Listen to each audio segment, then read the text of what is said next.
Hello friends, मैं हूं पूजा और स्वागत है आपका अपने study channel online study hub में। आज मैं लेकर आई हूं BEd second year course 10 creating and inclusive school समावेशी विद्यालय सृजन।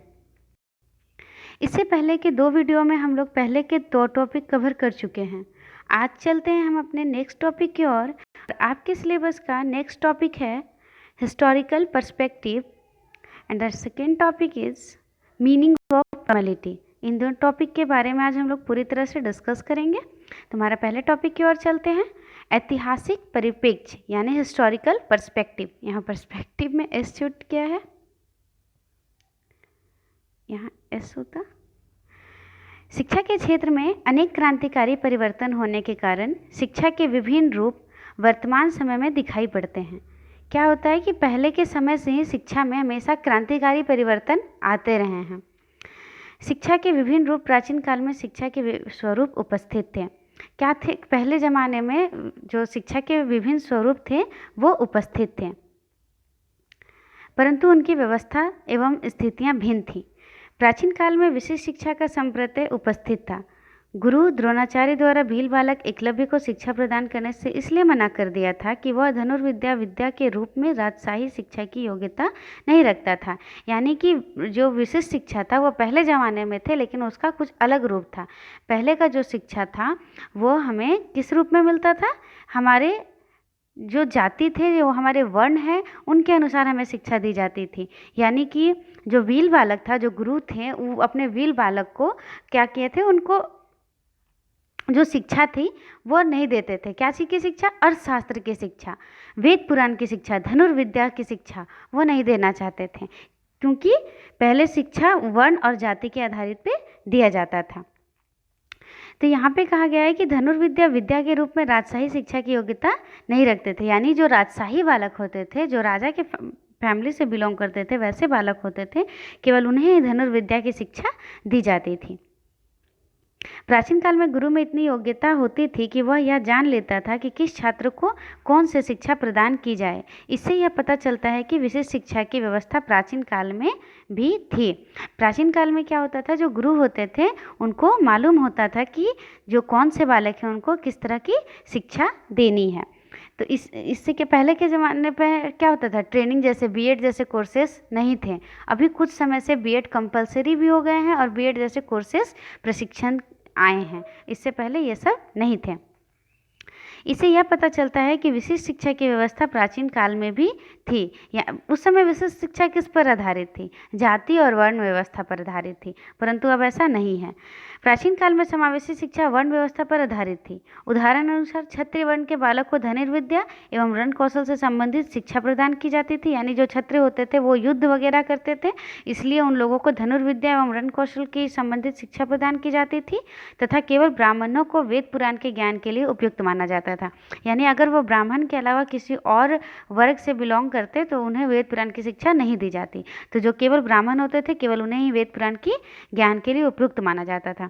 क्योंकि परिवर्तन समाज तथा प्रकृति का नियम है। हम लोग ये बात जानते हैं, बीएड के फर्स्ट ईयर से ही हम लोग ये बात पढ़ते आ रहे हैं कि परिवर्तन ही समाज तथा प्रकृति का नियम है। समावेशी शिक्षा का क्षेत्र भी परिवर्तित हुआ, ठीक है, होने लगा। जाति और वर्ण से निकलकर शिक्षा सभी के लिए सामान्य होने लगी। समावेशी शिक्षा का क्या हुआ? क्षेत्र परिवर्तित होने लगा और जाति और वर्ण से निकल के शिक्षा सामान्य होने लगी। तभी तो हम लोग आज के डेट पर हम लोग सब तरह के जो शिक्षा हम लोग चाहते हैं वो हम लोग ले सकते हैं। हम लोग पे किसी तरह का वर्ण के या जाति के आधार पर कोई भी भेदभाव नहीं होता। उसके बाद सामान्य होने लगी। सार्वजनिक विद्यालय का स्थापना होना तथा जनता के लिए शिक्षा की व्यवस्था करना सरकार का प्रमुख दायित्व माने जाने लगा। मतलब सार्वजनिक विद्यालय का स्थापना, यानी उसमें सभी तरह के बालक, सभी वर्ण, सब कुलीन, गरीब, अमीर, सारे परिवार के जो बालक होते थे, बच्चे होते थे, वो उस विद्यालय पे आ सकते थे। ऐसी स्कूल की स्थापना की और जनता के लिए शिक्षा की व्यवस्था करना सरकार का प्रमुख दायित्व माना जाने लगा। शिक्षा व्यक्ति के गुण और योग्यता के अनुसार दिया जाने लगा। उसके बाद क्या हुआ? जो व्यक्ति जो जैसा गुण है, जैसा उसके अंदर योग्यता है, उसके अनुसार शिक्षा दिया जाने लगा। नेक्स्ट पॉइंट है वर्तमान समय में समावेशी शिक्षा की स्थिति निम्नलिखित रूप से स्पष्ट की जा सकती है। अभी हम लोग कैसे जानेंगे कि समावेशी शिक्षा की क्या स्थिति है, कैसे पता चलता है? तो हमारा फर्स्ट पॉइंट है प्राथमिक विद्यालय द्वारा छात्रों की विशेषता का पहचान करना तथा उससे उनके अनुरूप शिक्षण की व्यवस्था करना। जो प्राथमिक विद्यालय है यानी प्राइमरी स्कूल, जो छोटे बच्चों के स्कूल विद्यालय होते हैं, वहीं उसी समय से बच्चों की विशेषता को पहचानना और उसके अनुरूप उसको शिक्षा देना। शारीरिक रूप से अक्षम बालकों के लिए विशिष्ट पाठ्यक्रम एवं विशेष शिक्षण विधियों की व्यवस्था करना जिससे उनका अधिगम स्तर उच्च हो सके, यानी उनके अनुसार शिक्षा का व्यवस्था करना जिससे वो आसानी से शिक्षा ग्रहण कर सकें। नेक्स्ट पॉइंट है छात्रों के लिए विद्यालय द्वारा रैंप बनवाना जिससे कि विकलांग छात्र विद्यालय में सरलता से प्रवेश कर सके। जो विकलांग छात्र होते हैं उनके लिए रैंप बनवाना, जो उनका व्हील चेयर होता है वो आसानी से एंट्री कर सके विद्यालय में और क्लास में एंट्री कर सके आराम से, इसलिए रैंप बनवाना जिससे कि विकलांग छात्र विद्यालय में सरलता से प्रवेश कर सके। सरकार द्वारा विभिन्न प्रकार के अधिनियम बनाकर शारीरिक रूप से अक्षम छात्रों को समाज की मुख्य धारा में सम्मिलित करना। कुछ अधिनियम जो होते हैं वो अक्षम छात्रों के लिए या शारीरिक रूप से अक्षम छात्रों के लिए उनके लिए छूट दी जाती है, तो वैसे अधिनियम बनाकर उनको मुख्य धारा में लाना। ये सब समावेशी विद्यालय के उदाहरण है, समावेशी शिक्षा के उदाहरण है। अब हम लोग पढ़ते हैं सामान्यता का अर्थ, मीनिंग ऑफ नॉर्मेलिटी। बालक का अध्ययन जब समानता के आधार पर किया जाता है तो वह समान मनोविज्ञान कहलाने लगता है। जब बालक का नॉर्मल उनका अध्ययन किया जाता है, उनका अध्ययन नॉर्मल तरीके से जब कराया जाता है तब उनको समान मनोविज्ञान कहलाता है। और समान मनोविज्ञान की एक शाखा के रूप में विकसित हुआ है, मतलब मनोविज्ञान का ही एक रूप है, ये एक टाइप से एक प्रकार है, उसके रूप में विकसित हुआ। इसके अंतर्गत सामान्य बालक को व्यवहार, स्थितियाँ, समस्याओं तथा उन सभी कारणों का अध्ययन किया जाता है जिनका प्रभाव बालक पर उसके व्यवहार पर पड़ता है। मतलब उनका जो कैसा व्यवहार है, उसकी स्थिति कैसी है या उनको क्या समस्याएं हैं, उसका अध्ययन करके बालक को उसके अनुसार शिक्षा दिया जाता है जिसका प्रभाव क्या पड़ता है, बालक के व्यवहार पर पड़ता है। वर्तमान युग में अनेक सामाजिक, सांस्कृतिक, राजनीतिक एवं आर्थिक कारक मनुष्य तथा उसके परिवेश को प्रभावित कर रहे हैं। सही बात है। अब हमारे जो सांस्कृतिक कारक है, समाज जैसा रहता है उसके अनुसार ही समाज के अनुसार हमें वातावरण मिलता है और बालक का जीवन पे वातावरण का बहुत असर पड़ता है। तो क्या है कि जो हमारे सांस्कृतिक है, राजनीतिक कारक हैं या फिर आर्थिक कारक के मनुष्य के परिवेश को प्रभावित कर रहे हैं। परिणाम स्वरूप बालक जो भावी समय की आधारशिला होता है, भावी होगा, भावी समय की आधारशिला होता है, कॉमा इनसे प्रभावित होता है। ये कॉमा है, आधारशिला होता है। क्या होता है कि जो आगे जाके अगर उनका व्यवहार में परिवर्तन होगा तो ये आगे जाके उनको हेल्प होगा। ठीक है, अगर उनका व्यवहार शुरू से ही बेसिक से ही खराब होगा तो आगे उनको बढ़ने में दिक्कत होगी और इनके अनुसार इनको कठिनाइयाँ का सामना करना पड़ेगा। लेकिन जब हम उनका व्यवहार को अगर सामाजिक विद्यालय में, समावेशी विद्यालय में अगर उनका जो सारा प्रॉब्लम है, जो कठिनाई होती है उनको अधिगम स्तर पर अगर उनको सुधार दिया जाए और उनको आगे बढ़ने का मौका दिया जाए तो उससे क्या परिणाम आएगा कि उनकी जो आधारशिला जो होगी वो मजबूत होगी।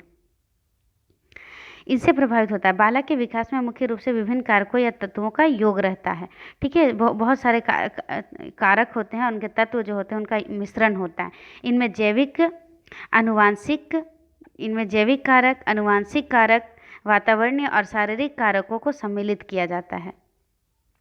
जैसे उनका अनुवांशिक, उनके जो हेरिडिटी, अनुवांशिक मानी जो उनको परिवार के पीढ़ी से उनको जो मिला है, उनका वातावरणीय और शारीरिक कारकों को सम्मिलित किया जाता है। उनका वातावरण कैसा है, कैसे परिवेश में पलते हैं। बालकों में बहुत सारे गुण ऐसे हैं जो अनुवांशिक होते हैं, हेरिडिटी से मिलते हैं, और बालक जब समाज में आता है, जब वातावरण में आता है तो वह वातावरण के अनुसार बालक ढलता जाता है और उनके शारीरिक कारकों को भी सम्मिलित किया जाता है।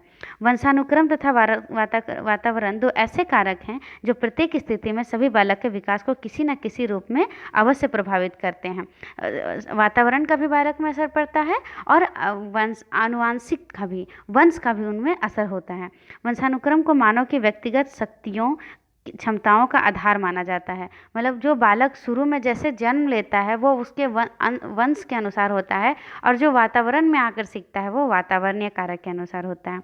व्यक्ति की क्षमताएं बाहरी वातावरण के संपर्क में आकर विकसित होती है, और समानता का सामान्य बुद्धि के आधार पर अध्ययन किया जाता है।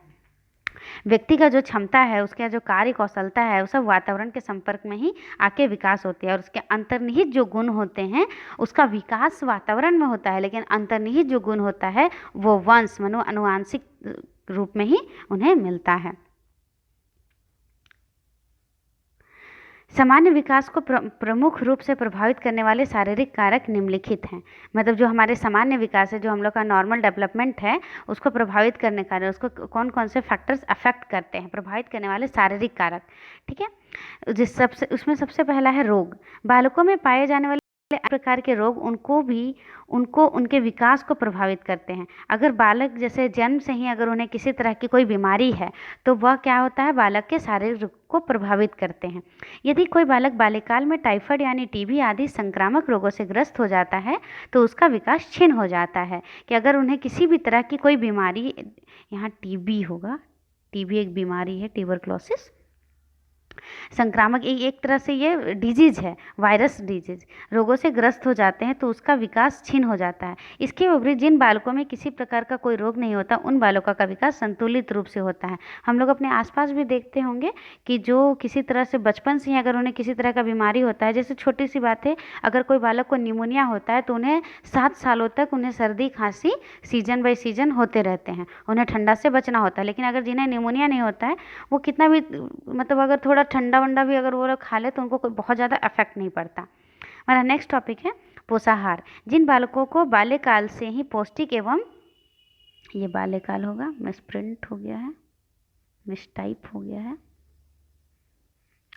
बाल्यकाल से ही पौष्टिक एवं संतुलित भोजन मिलता है, उनका शरीर स्वस्थ होता है, उनकी मांसपेशियों पर उनका नियंत्रण होता है। इसलिए इस प्रकार के बालक शारीरिक एवं मानसिक विकास में संतुलित होते हैं। क्या होता है कि अगर उनको शुरू से ही अगर उनको प्रॉपर बैलेंस डाइट से भोजन मिलता है, ठीक है, तो उनके मांसपेशियाँ में उनका नियंत्रण होता है, मतलब शरीर का जो विकास होता है वो सही तरीके से होता है। इसलिए इस प्रकार के बालक शारीरिक और मानसिक विकास में संतुलित होते हैं।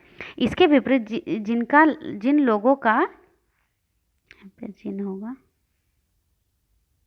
जिन लोगों का संतुलित भोजन मिलता है उन बालकों का शारीरिक विकास मानसिक श्रेष्ठ रूप से नहीं पता। जिनको संतुलित भोजन नहीं मिलता है, यहाँ भोजन नहीं होगा, जिनका भोजन नहीं मिल पाता है उन बालकों को शारीरिक और मानसिक विकास श्रेष्ठ रूप से नहीं हो पाता। नेक्स्ट पॉइंट है हमारा शारीरिक भार तथा आकार। जिन बालकों को शरीर का भार सामान्य से अधिक या कम होता है उनको विभिन्न कौशलों को सीखने में अनेक प्रकार की कठिनाइयों का सामना करना पड़ता है। इसके विपरीत जिन बालकों का शारीरिक भार एवं आकार सामान्य होता है उन बालकों को विकास संतुलित होता है। यानी जिनका जो आकार, शारीरिक भार या आकार, मतलब जो जन्म के समय या जन्म के बाद से ज़रूरत से ज़्यादा ही है, जो पतले होते हैं या ज़रूरत से जो ज़्यादा हेवी होते हैं, उनके आकार में और विकास में परिवर्तन होता है, अलग होते हैं। और जिनका सामान्य होता है, संतुलित होता है, उनका जो विकास होता है वो भी संतुलित होता है। इससे यह स्पष्ट होता है कि बालकों के कार्य एवं भार उनके विकास का प्रत्यक्ष प्रभाव पड़ता है। ठीक है, बालक जो भी कार्य करते हैं उनका क्या होता है, उनका विकास, अगर उनका बहुत ज़्यादा भार है तो वो बहुत सारे कार्यों को नहीं कर पाएंगे। अगर उनका आकार और लोगों से छोटा है या बड़ा है तो भी उन्हें झिझक महसूस होगी। नेक्स्ट पॉइंट है हमारा आत्मविश्वास का भाव। बहुत से बालकों में आत्मविश्वास का अभाव पाया जाता है, इसलिए यह प्रत्येक कार्य को संपन्न करने में संकोच का अनुभव करते हैं। इसके परिणाम स्वरूप उन अनेक विकासात्मक कौशलों को सीखने से वंचित हो सकता है।